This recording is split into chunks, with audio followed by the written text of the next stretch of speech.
The first prominent organization to appear in Chinatown was the Chinese Six Companies, also known as the Chinese Consolidated Benevolent Association.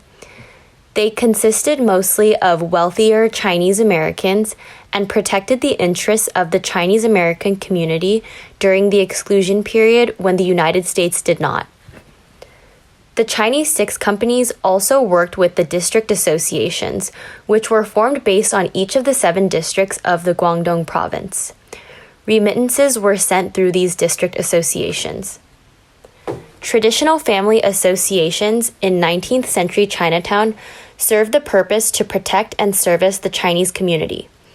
Tongs, on the other hand, were outcasts who were usually expelled from their associations and formed their own brotherhoods. Although not all Tongs participated in illegal activities, most Tongs were tied to criminal activity such as running prostitution rings, gambling, participating in drug trade, and racketeering. Various other Chinese activist groups later formed around the time of World War II. From 1968 to 1969, a student coalition was formed by minority students from San Francisco State and UC Berkeley called the Third World Liberation Front. These strikes were organized by African Americans, Asian Americans, Chicano, and Native American students who wanted to unite in solidarity against institutional racism and protest for the creation of prominent ethnic studies programs. Strike tactics involved informational picketing, blocking of campus entrances, mass rallies, as well as teach-ins. It was the whole movement of people coming together and giving each other support, helping each other understand, helping each other deepen our commitment to what it is going to take. What could be the outcome of something like this? And it would be to make a better world possible. So the Third World Liberation Front was in terms of uplifting voices, that it was the Black Power movement that really had such an impact on us to understand, wow, out of the Black Power movement, the struggle for respect and dignity and power and liberation, and to be our full selves. And the women in the Black Power movement saying, women count, the voices of women. That was so important. But then the other out of the Black Power movement, in particular the Black Panther movement, was what they called internationalism.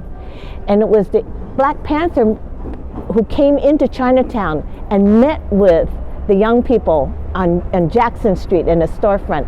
It was called Legitimate Ways, and then later on with the Red Guards, that brought the whole concept of solidarity and all power to all people. Another significant event that rocked the Asian American community began in 1977, when the first eviction notice was served to 150 elderly Filipino and Chinese tenants of the International Hotel in the Manilatown district of San Francisco. The International Hotel was an important safe space for Filipino Americans to socialize. Word of the first proposed eviction erupted in fierce protests, with protesters forming a blockade by linking arms to prevent the police from getting through.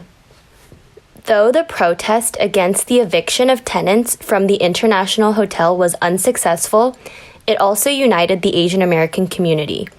Later, more organizations emerged, such as the Asian Community Center, the Chinese Progressive Association, and the Kearny Street Workshop. These groups became the core for political, social, and cultural transformation of the San Francisco Chinatown Manila area. The Chinese Progressive Association was a group founded in 1972 and still stands today. Their mission is to educate, organize, and empower the low-income and working-class immigrant Chinese community in San Francisco. I became involved in the Chinese Progressive Association when I was a student. I was drawn to the community by an ask while I was on campus, who would like to go to Chinatown and the International Hotel and volunteer and do community work? And I said, I would, and 2 of us out of 25 raised our hands.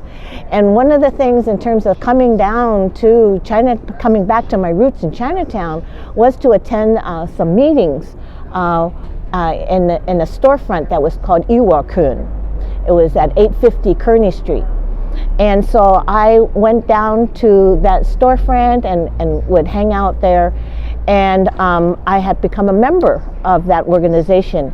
And one of the things that was very important was that a lot of older residents in the community started coming down, and they said, you know what, we love this storefront, we love you guys, but regular people from the community, we need an organization too. And so my husband Ben was a student at that time, and he goes, well, that's really good to know, you know, and brought that back to the organization Iwakun. And we said, well, you know what, to do our work, we don't need a storefront. Let's open this space up for the community to come down and decide what they want to have happen. And so I attended those meetings, and it was about a couple of months, and people would come down from the community after work, during dinner, and sit and have discussion of what they wanted. And they resolved that they wanted an organization that it would be run by the people in the community. It would serve, address the issues that they cared about. It would help each other, and it would be a place in which people could discuss politics and the world. And that was the beginning of the Chinese Progressive Association. So my roots are, my involvement is, I'm proud to be one of the students that was helped found the organization those 45 years ago.